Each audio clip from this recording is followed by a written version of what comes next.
नमस्कार दोस्तों, आज के हमारे इस वीडियो में हम आपके लिए मोहिनी एकादशी की व्रत कथा लेकर आए हैं। एक समय की बात है, भगवान श्री कृष्ण और युधिष्ठिर महाराज के बीच एक महत्वपूर्ण संवाद हो रहा था। युधिष्ठिर महाराज ने भगवान श्री कृष्ण से पूछा, हे जनार्दन, वैशाख मास के शुक्ल पक्ष में कौन सी एकादशी आती है और इसके पालन से क्या फल प्राप्त होता है? कृपया विस्तार पूर्वक बताएं। तब भगवान श्री कृष्ण बोले, हे युधिष्ठिर, वैशाख मास के शुक्ल पक्ष में आने वाली एकादशी का नाम मोहिनी एकादशी है। इस एकादशी का पालन करने से व्यक्ति संसार के सभी दुखों और पापों से मुक्ति प्राप्त करता है। प्राचीन काल में सरस्वती नदी के किनारे भद्रावती नामक एक राज्य था, जहाँ राजा धृतिमान राज्य करते थे। उनके राज्य में एक धनपाल नाम का वैष्णव रहता था, जो भगवान श्री हरि विष्णु का परम भक्त था। दान पुण्य आदि के कार्यों में वह सदा लगा रहता था। उसने अपने राज्य में अनेक धर्मशालाओं, प्याऊ आदि की स्थापना करवाई थी। धर्मपाल के 5 पुत्र थे, सुमना, प्रीतिमान, मेधावी, सुकृति और धृष्ट बुद्धि।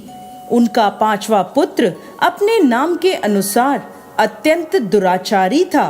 मदिरापान, मांस भक्षण आदि करता था। पाप कर्मों में वह सदा लगा रहता था। एक दिन उसके पिता ने उसे एक वेश्या के साथ देख लिया। उसी समय उन्होंने उसे अपने घर से निकाल दिया। अब धृष्ट बुद्धि ने अपने नगर में चोरी आदि करना शुरू कर दिया। पकड़े जाने पर वह जंगलों की ओर भाग गया। पशु पक्षियों को मारकर खाने लगा। एक दिन भूख प्यास से पीड़ित होकर खाने की तलाश में वह घूमता हुआ पुंडिर ऋषि के आश्रम में पहुंच गया। उस समय वैशाख मास चल रहा था। मुनिवर गंगा स्नान करके वापस आ रहे थे। उनके भीगे हुए वस्त्रों के छींटे धृष्ट बुद्धि पर पड़े, जिससे उसे सद्बुद्धि की प्राप्ति हुई। वह मुनि के आगे हाथ जोड़कर खड़ा हो गया और बोला, हे मुनिवर, मैंने अपने जीवन में बहुत पाप किए हैं। आप मुझे इन पापों से छुटकारा पाने का कोई उपाय बताएं।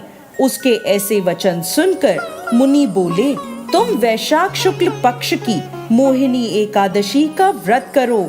इससे तुम्हारे समस्त पाप नष्ट हो जाएंगे। मुनि के वचन सुनकर वह प्रसन्न हुआ और उनके द्वारा बताई विधि के अनुसार उसने मोहिनी एकादशी का व्रत किया। इस व्रत के प्रभाव से उसके सभी पाप नष्ट हो गए और अंत में उसे विष्णु लोक प्राप्त हुआ। इस व्रत को करने से व्यक्ति को मोह जाल से मुक्ति प्राप्त होती है। पूरे संसार में इससे श्रेष्ठ कोई व्रत नहीं है। मोहिनी एकादशी की इस कथा को कहने और सुनने से 1000 गोदान का फल प्राप्त होता है। जय श्री हरि विष्णु।